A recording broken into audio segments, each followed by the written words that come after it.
that you're womankind, yeah.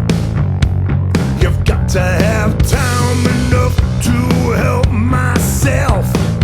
If you would be so kind, I've got to have faith that you don't deny me. I've never had time enough to help myself in every life I've led. I've got to have a woman's eyes that are prepared to blind me.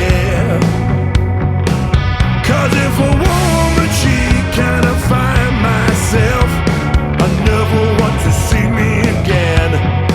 Today we're delighted to welcome Russell Keefe, vocalist and keyboard player of TBelly. Hey, how you doing, AJ? It's nice to see you, Russell. And Thank you, for your mate. time And you, today. very good. Really appreciate it. It's my pleasure. You've got your new album coming out Yep. on Friday, 8th of October. Yep. I Never Want to See Me Again. Yes. Great title. Thank you. In a few words, how would you describe the new album? Oh, blimey. It's big drums. Let me see. It's ballads. It's big riffs. It's there's lots of orchestration. So there's lots of things going on. Really, Yeah. It's a big mixture of Yeah. bluesy loveliness. Yeah, it's pretty cool as well. It's all right. Yeah, it's good. It's very good. Yeah, I like it. So, But given the last 17 months or so, yes. with what's been going on, how much has that impacted the release date? All just for everything really, because I Yeah. started recording this in January last year, Yeah, and it was supposed to be finished last year really, but because all my work's finished, because all my gigs finished with Slade and stuff and what have you. yes, Uh, I was going to come on to that. Yeah, well, but just everything stopped, so Yeah, I didn't have any money basically, so I had to just do it piecemeal over the year, going in there and doing this, doing a bit of that, finish it all off. So we only finished it really, properly finished it 3 months ago, maybe 2 months ago, whatever. We had the singles out. We had 2 singles out last year, yes, which are off it. And then we had this one that's just come out about 3 weeks ago. But it's impacted it massively. Yeah, it really has. Yeah, it seems to have taken forever. No, your voice has been described as reminiscent of Tom Waits and Joe Cocker. Yeah. You heard that one before? What's your take on that? There's not a lot you can do about it, really. I don't know. You try. I mean, I think the first album, which came out about 5-6 years ago, I think the Tom Waits thing would definitely be in there for that, because I'm quite influenced by him in his lyrics and the way he tells stories and stuff. But I'm not so sure this one does, but it still comes up. So that comes up. I had someone else say Louis Armstrong the other day, which is like, just wow, just like what? But you know, it is what it is. All in the ear of the beholder, really. Yeah, I'll take it as a compliment. Well, no, I do take them all as compliments, obviously. Yeah. Because they're all great singers. So so it is a compliment. It's a massive compliment. Yeah. What about keyboard players, as far as influence is concerned? John Lord, I suppose. I mean, my keyboard playing is okay. I'm not the best. I'm not like a virtuoso piano player or anything like that. I don't think, anyway. So I suppose for organ, John Lord for organ playing most definitely. Yeah. Because he was amazing. Yeah. And I mean, songs like Lazy and things like that. He listened to that when I was a kid. Yeah. And that's definitely influenced the tones that I use. And not that, I mean, I'm nowhere as good as him, because I'm just not. But it's that sort of bluesy style that I really like. Yes. Because I think underselling yourself as far as keyboard playing is concerned, because you once deputised for John Povey, didn't you? I did, yes. I did. Pretty Things. Indeed. They're a local band, the Pretty Things, from Sidcup. Oh, is that right? Yeah. I didn't know. They were rehearsing in a studio in Bermondsey, which 2 friends of mine were running at the time. And for some reason, they needed a keyboard player. And so they rang me up and said, do you fancy doing, putting your name forward for this European tour with them. And to be fair, I'd heard of them, but I didn't know any of the music really. Wow. And I went to see John at his house, and I actually bought an LP. Probably because that's how long ago it was. I bought an LP so I could listen to some of the. Yeah, I know. Yeah, so I could listen to some of the songs, so I could learn them. So I did. I went to John's and we went over some stuff, and I did 2 or 3 weeks with the boys in Europe, and it was great. Wow, they were fantastic. Phil May, bless him. Yeah, Phil was lovely. Yeah, but they were all lovely. I remember having a pint with Phil. Because he was a Man United fan, same as me, and we watched. I think it was a cup final or something. It was a big game, and we were in Amsterdam, I think, and we went and watched it, and it was great. They were all lovely, absolutely. Just Dick Taylor. Dickie Taylor's he's an amazing guitar player. Yeah, he is incredible, isn't he? Experimentally so. Excuse me, but spat everywhere. In an experimental way, I'd look at him playing, and I just think, wow. I mean, he was getting on a bit then, because he really was, but. He was fantastic. Wow. He was really. They were all great, and it's songs that I didn't really know, and some of it was more difficult than others. They have a song called Singapore Silk Torpedo. Yeah, yeah. And it's got an arpeggiated piano at the beginning. Cool. I mean, that was a thing to play, and I had to play it live every night, and it was I did it, and it was fine, but it was a bit of a thing. Yeah, but it was great because it's very bluesy, very psychedelic. Yes, very everything really. They were amazing band, really amazing band. Yeah, absolutely. I mean, I've really enjoyed it, and you learn a lot from playing with people like that.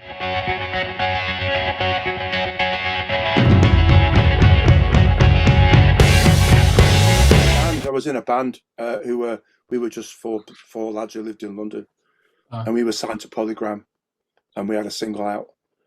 It wasn't a session thing at all. Okay. We were a band, and then we were signed. Actually, we were first signed to United Artists. Wow. We did a single out with them, and then we did something with Polygram in New York. We didn't go to New York; it was them. But all these things are quite difficult to. We had no control over them because we didn't know anything. We were only young then. Yeah. So we didn't really know what we were doing. So it was.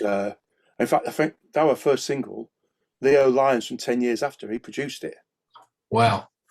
And I met him years and years later when I was doing a show with Les in somewhere in Europe. And 10 years after we were playing on the same bill as us. And I saw him backstage. And I walked up to him and said, oh, you don't remember me. You won't remember me. And blah, blah, blah, you know. And he went, right, yeah, I don't remember you. So that was that. But yes, he did. He did the first single that we did. But yes, it was just bands. I was just in bands in London, really. All right. I'm going to sack our researcher. Don't worry. He won't take it personally either. You touched upon Les McKeown then.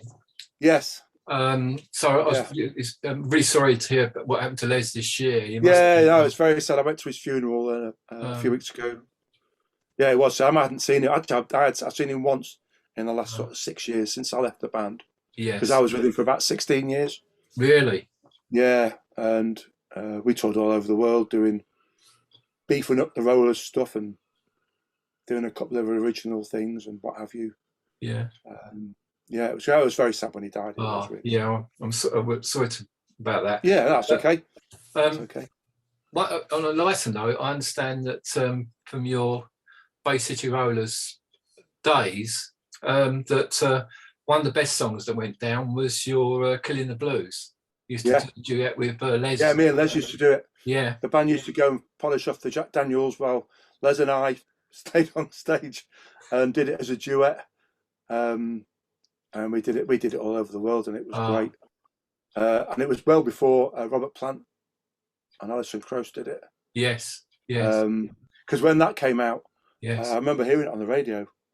We'd been doing it for years, and I remember thinking, they can't do that. That's our song. Obviously, it wasn't our song, but because we've been doing it for so long. Yes. I was a little bit taken aback, really, and I thought our version was better anyway. Obviously, Robert Plant is brilliant, and so is Alison Krauss, but Yes. or Krauss, but our version was great, and I think there's a version of it on YouTube somewhere, I think, and it's on Spotify. The album's actually on Spotify that it comes off, because it was a recording of it we did live in Japan. Yes. There's an album called Ultimate Live we did in Japan, and it's on there. No, it was great, and I love playing it, and he sang it really well, and it was something that we really enjoyed doing.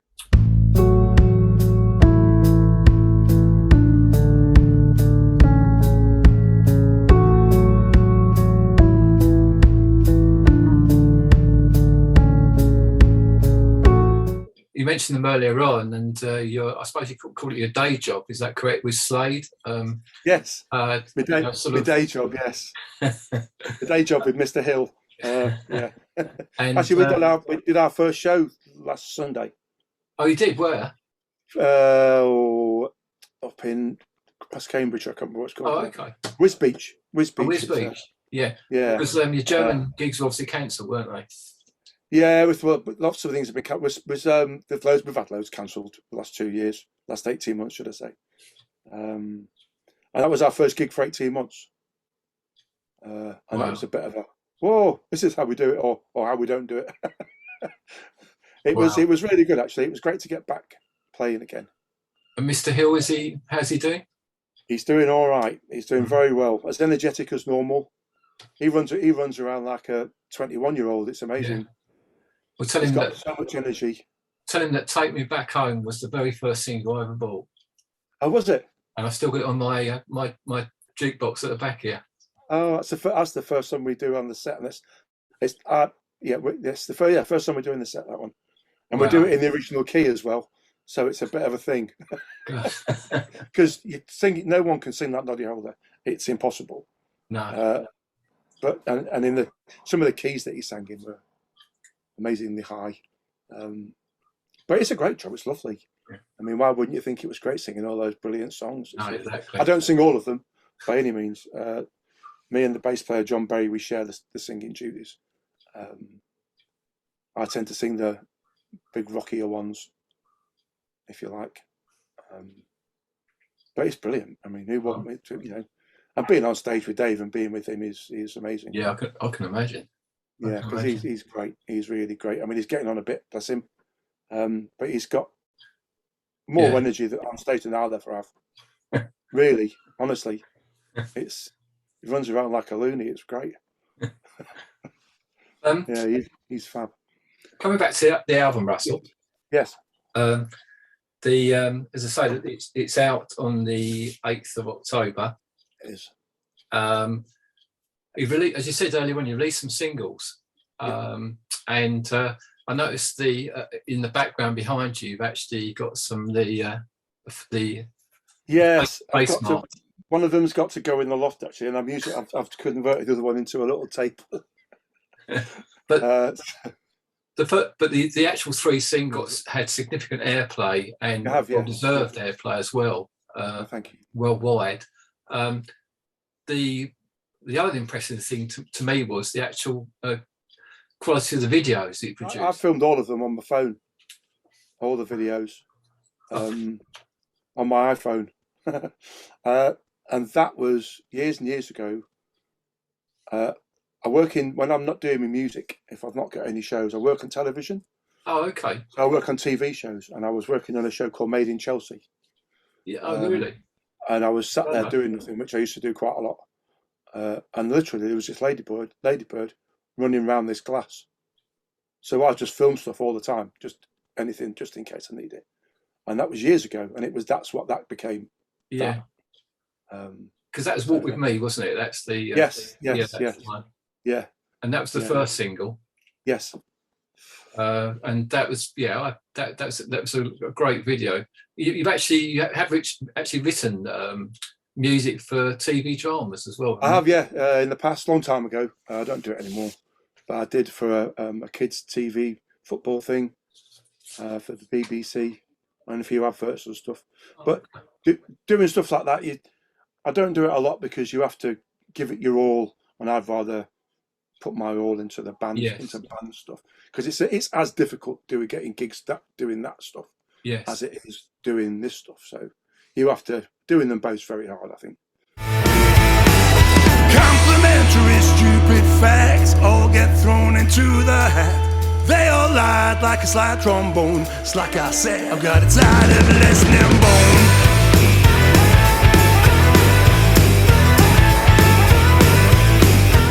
What was the story behind talking about one of the other videos, where the title track, you've got Dennis Dunaway on Yes, basic yes, guitar amazingly. from Alice Cooper.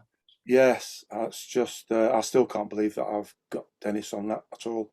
Because I'm a massive Alice Cooper. I am still a massive Alice Cooper fan since 1972. So I'm a big Alice Cooper fan as well. yeah, so cut a long story short, because it is quite a long story. A friend of mine, she is Ronnie Wood's guitar tech, and Okay.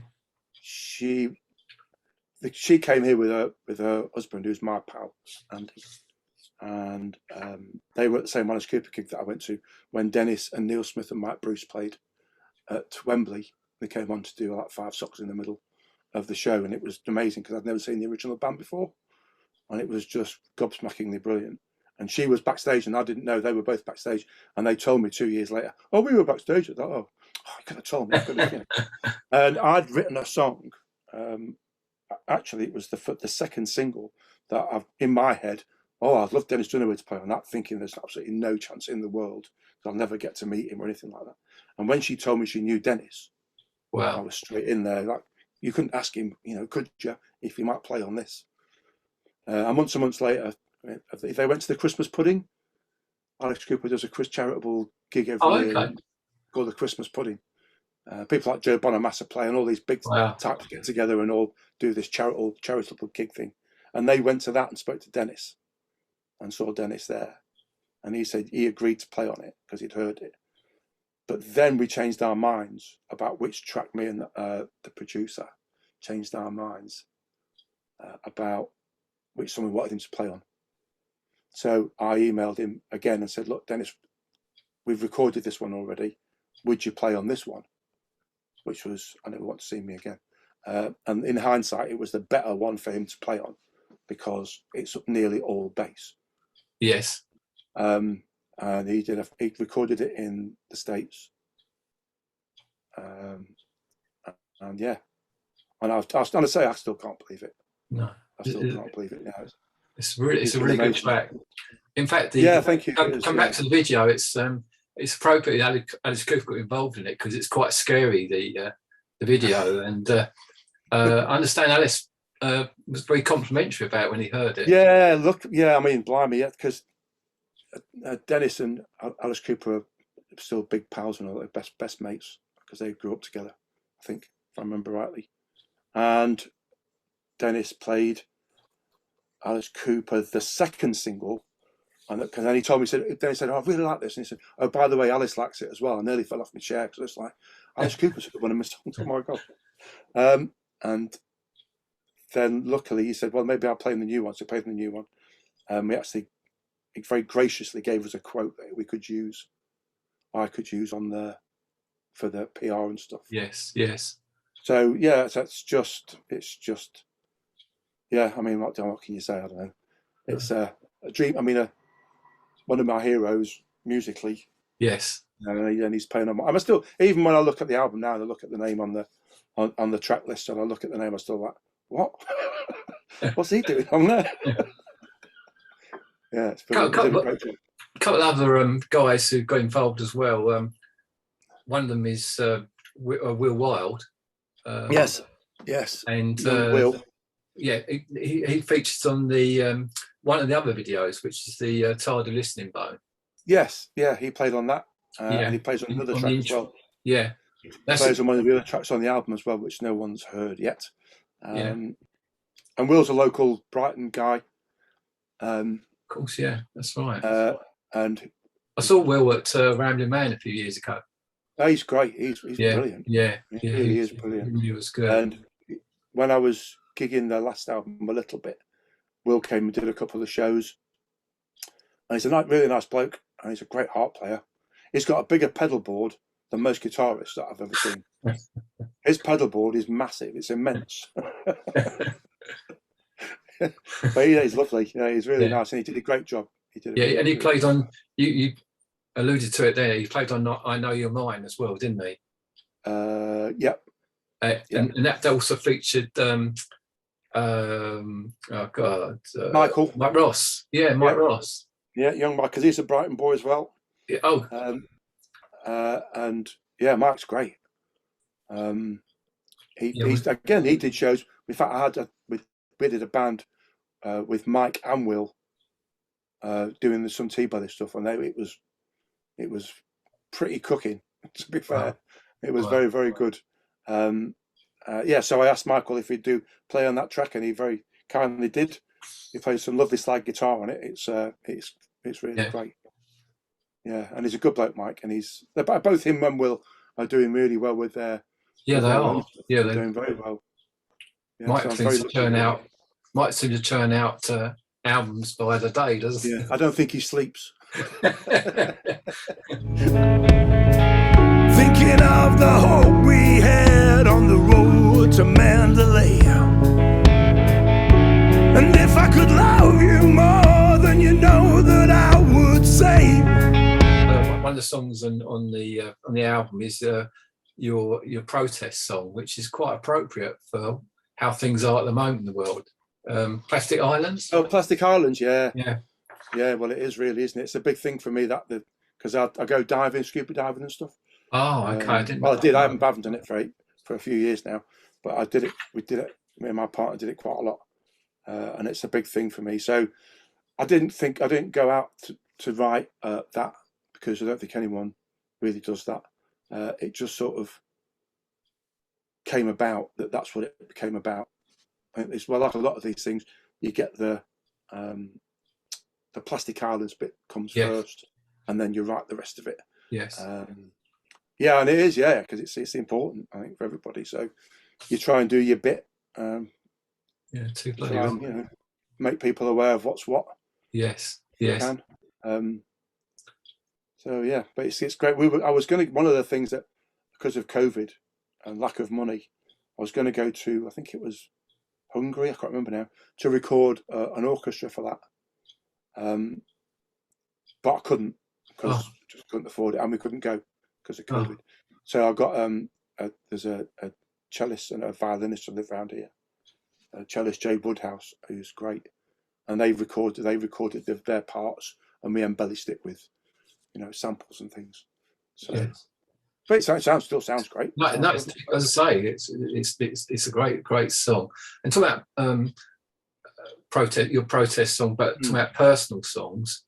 There were two more songs, I guess I must say, and Automatic Boy, which I understand they're both really personal to you. Is that correct? Well, one's just, it's a lot of the things for the I guess I must say is a little bit like, because it's a bit because I have to do regular work sometimes, and not doing the Slade stuff or doing TBelly stuff, or when I was with Leslie, and it sort of gets in the way a bit sometimes. And as you get a little bit older, or you want to do those other things more, not necessarily the stuff you have to do. So it's a bit of that, really, about how it all started out and how work gets in the way of what you really. Yes. We all have to work, and we all have to earn a living. So it's just how you go about it and what you would prefer to be doing rather than that. Yes. And Automatic Boy was my best mate Brian, who died quite a long time ago now, and when I lived in Greenwich, and I never wanted to write a "Oh, he's really dead, it's really sad" song. I never knew what I wanted. I knew I wanted to do something, and it just came out in that. It's a bluesy sort of bluesy big number, bluesy rocky thing, and it's I played it to his brother actually, and he said it made him laugh and cry. So job done. So that's good. That's probably what I intended. Yes, no, it's another great track. Yeah, it's going back to the band, because your first album came out in 2015. Yeah, but you've had a change around in the lineup of the band, haven't you? Since then? Oh yeah, completely different. Yeah, completely different, because the original band was a band as such. Yes. We were all together because two of them I played in the Rollers with. Kev McKeown and Ross Lardner. Kev was a drummer in the Rollers for years when I was in it, and Ross was in the band for about 3 years, I think. Yes. In the Rollers, and yeah, we were a band. But when it all went horribly wrong, we sort of went our separate ways, really. Yes. I didn't really want a band again because it's too difficult. It's difficult either way, really. Yes. So I just employed very good musicians who I didn't know any of them, to be fair. And when we went in the studio to record in January, they'd never met each other. They'd never rehearsed together. And I didn't know what was going to happen. So me and Paul Wynn, who was the producer, they came in, set all the gear up in this really nice studio in Bermondsey called The Pool. And as soon as he started, they'd all rehearsed at home. They'd had all the parts and stuff. And as soon as he started playing, we looked at each other and went, whoa, straight away. Literally as soon as he started playing. And they did all the guitar and the drums and the bass in a day. Wow. Having never played together before, ever. Cool. And they've never played together since. Less than bone. I've got a tired of less than bone. You should get one of your own. I've got a tired of less than bone. I've got a tired of less than bone. I've got a tired of less than bone. You should get one of your own. I've got a tired of less than bone. So yeah, it's a bit of a thing. In fact, I've contacted them today actually because I'm thinking about doing some gigs. So I was going to see if they'd be interested in doing some shows. But of course, everyone's starting getting busy again. Yeah, I was asking. Yeah, I was drummer. He plays with the Choir Boys. He plays on and off with the Choir Boys. Oh, okay. Mailing. So he's getting busy with them. So I'm just going to see. Okay. Okay. No, I was going to ask you about gigs because one of our biggest critics, he listened to your title track, and his immediate reaction was, "Have they got any gigs planned?" So that's nice. Good. Well, that's lovely. No, I should. I don't know, I've got a funny relationship with gigs. It's because it's so hard. It's the herding cat syndrome with musicians. Getting anybody at the right, getting a date, B, getting everyone who can play on that date, because there's no band as such. They're all, all over the place. But hopefully, I'm going to try and get one. I'm talking to the Prince Albert in Brighton at the moment about getting a show in October and November. Oh, okay. And we'll see how that goes. And then maybe I have quite a lot of Slade gig next year, but I will have time next year, I think, to get some shows together, because I would like to do it. I would like to do it because the songs are good enough, I think, and the band certainly will be good enough. Whether I get Mike and Will involved again they may be too busy. I don't know, but I definitely want to get Connor, the guitarist who played on the album. He was only a young lad, but he was mustard. He was very, very good. He played the guitar on all the other songs apart from that one that Mike played on. Okay. And he was great, and they were all great. Yes. Jules, the bass player, was very good. The backing singers, who were all local to me in the Prince Albert, they all work in the Prince Albert. Really? The three of them, they all play into different bands as well.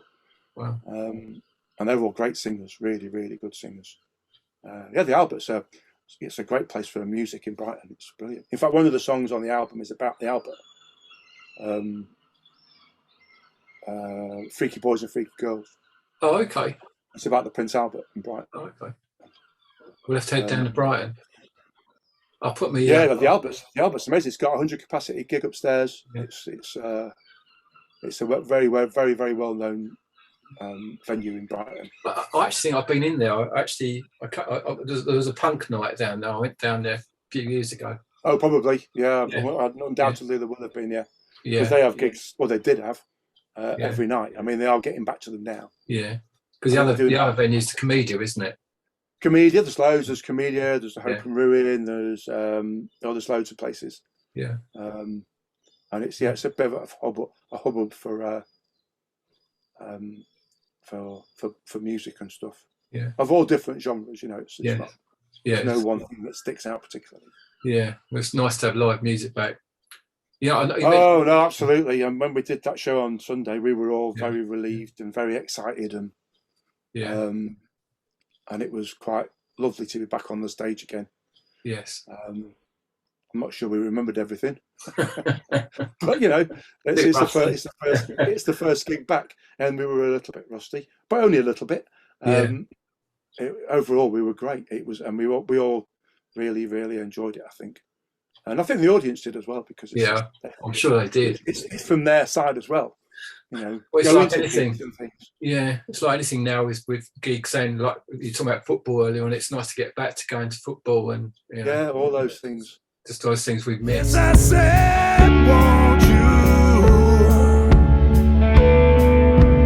won't you walk with me?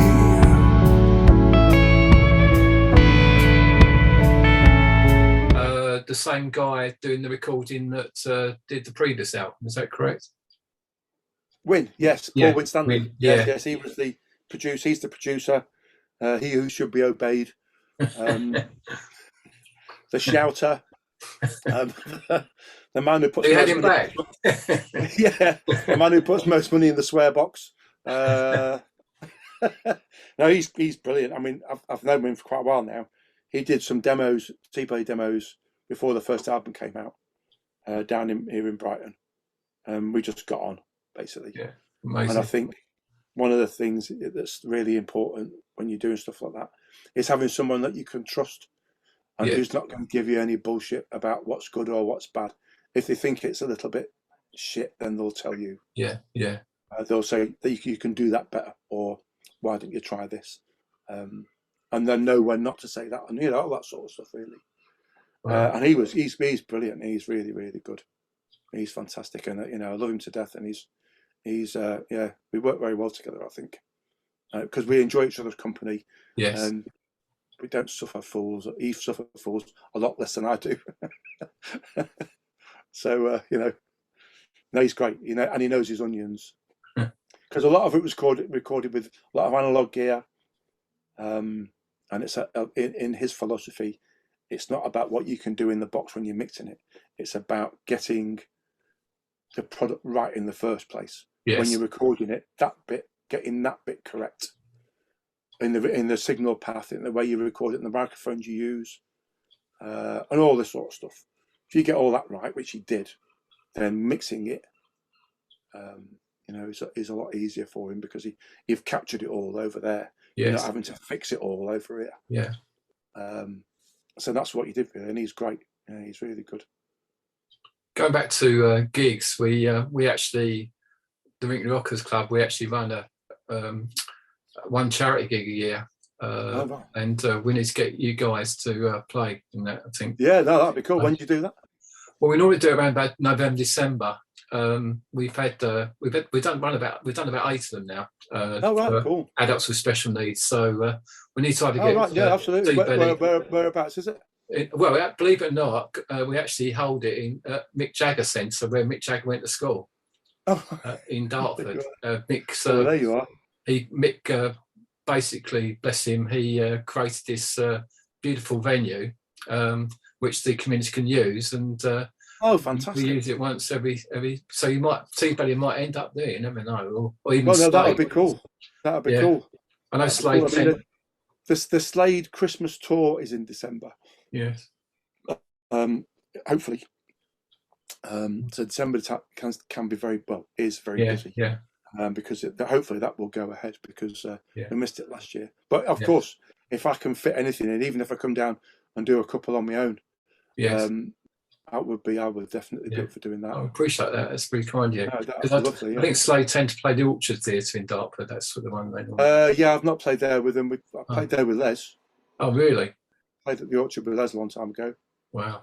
We played at most places, to be fair.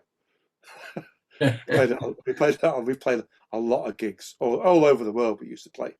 We used to go to Germany every couple of weeks, or nearly every week, actually, and play these massive gigs with Susie Quattro, and Sweet and whatever, and the Mamas and the Papas occasionally in bands like that. And, God, yeah, really big, playing these really big auditoriums and stuff. It was great. You should write a book.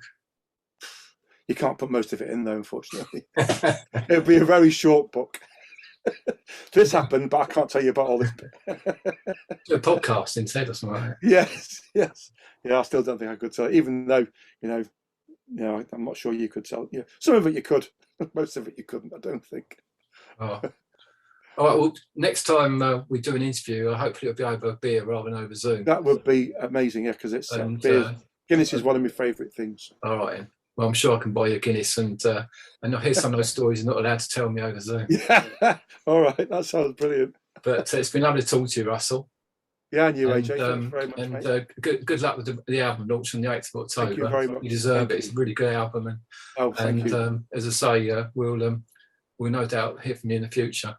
Yes. Cheers, mate. Thanks very much. Okay. All the best. I never want to see me again.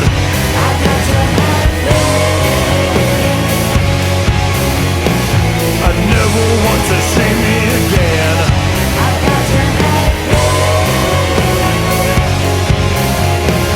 I never want to see me again.